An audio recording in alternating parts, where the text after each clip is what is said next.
Hoy nos vamos a sumergir en un documento que es de verdad una locura. Imagínense, del pleno apogeo de la era de la vela, un manual que te detalla con una precisión casi quirúrgica cómo se construían las máquinas más avanzadas de su tiempo.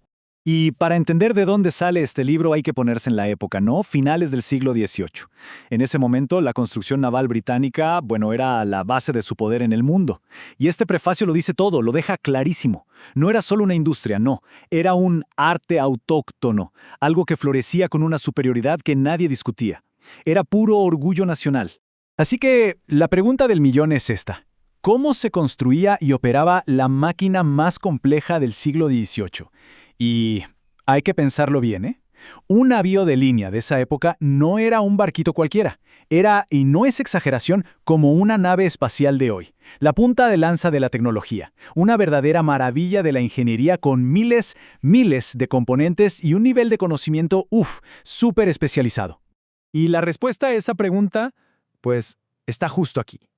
En este libro, Los elementos y la práctica de jarcias y marinería. Ojo, esto no es una novela de aventuras, para nada. Es el manual de usuario, el plano maestro con absolutamente todo lo que se necesitaba saber para construir, armar y navegar estas máquinas tan complejas. Muy bien, para entender cómo funciona el todo, el manual lo que hace es desarmar la máquina pieza por pieza. Así que empecemos por ahí, por sus partes. Lo que hace el manual es dividir la construcción en oficios, en especialidades. La fabricación de mástiles, de cabos, de anclas, de velas, cada una de estas era un universo en sí misma, con sus propias herramientas, sus secretos. Y aquí está lo genial del libro. Su ambición era juntar todo ese conocimiento que andaba por ahí disperso y estandarizarlo por primera vez. Y lo que es fascinante es el lenguaje que usa. Es súper preciso, no deja nada al azar. Miren cómo define un mástil, con una exactitud de ingeniero. Y no solo eso, hasta te distingue entre los mástiles que eran de un solo tronco y los que llama compuestos, que se hacían con varias piezas unidas. Esto último, por cierto, fue una innovación clave para poder construir barcos cada vez más grandes. A ver, otro componente clave, el bauprés, que uno lo ve y podría pensar que es solo un palo que sale de la proa, pero no, que va, es una pieza estructural importantísima. Es el que se encarga de contrarrestar las fuerzas gigantescas del mástil de proa. Sin él, todo el sistema de velas simplemente no funcionaría en armonía. Y es que el propio autor lo dice en el prefacio, La tarea fue monumental. La terminología era pero tan específica, que ni siquiera existía en los diccionarios marítimos de la época. Tuvo que crear su propio glosario. Y esto nos da una idea de la profundidad del conocimiento que se necesitaba. No era algo que aprendías por ahí. No, era una ciencia exacta. Bien, ya tenemos las piezas.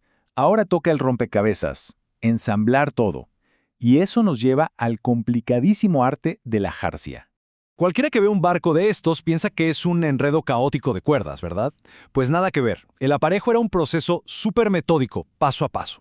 El libro te marca un orden estricto. Empiezas por el bauprés y de ahí vas construyendo hacia arriba y hacia afuera. Todo está conectado. Un paso depende del anterior, creando una red de tensión y soporte que es una maravilla.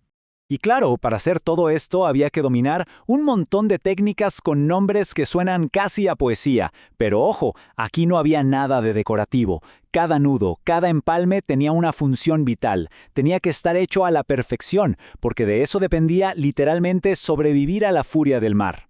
Listo. El barco está construido y armado. Pero, como se pregunta el mismo autor, ¿de qué sirve toda esta máquina tan compleja si se queda ahí, quieta, como un cuerpo inerte? Exacto, ahora vamos a ver cómo se operaba. El manual es muy inteligente en esto, porque divide la marinería en dos. Por un lado está la teoría pura y dura, física, centro de gravedad, cómo se mueve el agua, todo eso. Y por otro está la práctica, el saber hacer, el conocimiento que te da la experiencia para aplicar toda esa teoría en el mundo real, desde cómo tirar el ancla bien hasta cómo aguantar un temporal de los buenos. Ok. Entonces ya tenemos el conocimiento y la habilidad para manejar estas naves, pero estas máquinas no se hacían solo para comerciar o para explorar, Para la Marina Real el objetivo final era otro, un propósito bastante más violento. Y es que la última parte del libro es básicamente un manual de guerra naval. Miren los nombres de las maniobras, suenan a película de piratas. Disputar el barlovento para tener el viento a favor o atravesar la línea enemiga para sembrar el caos.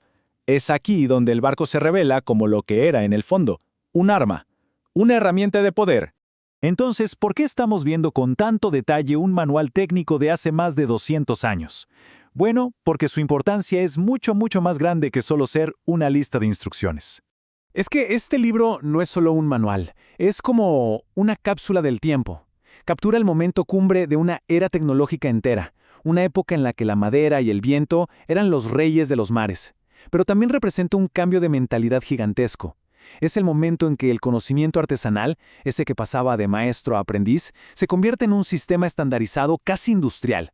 Es una ventana a un mundo de ingenio y artesanía que estaba a punto de desaparecer. Y para que no queden dudas, miren lo que dice el propio editor en la dedicatoria. No lo presenta como un simple libro, no, lo enmarca como un regalo monumental a la nación británica. Era como decir, aquí está, codificado todo el conocimiento que nos hace poderosos en el mar. Una declaración de dominio total, puesta en papel para que no se perdiera nunca. Y todo esto nos deja con una pregunta flotando en el aire, ¿no? Si este libro nos dice tantísimo sobre el siglo XVIII, ¿cuál será el manual de usuario de nuestra época que revele tanto sobre nosotros dentro de 200 años? ¿Será el código fuente de una inteligencia artificial? ¿Los planos de un cohete reutilizable? ¿Qué contará la historia de nuestra tecnología a las generaciones que vengan? Una buena pregunta para pensar.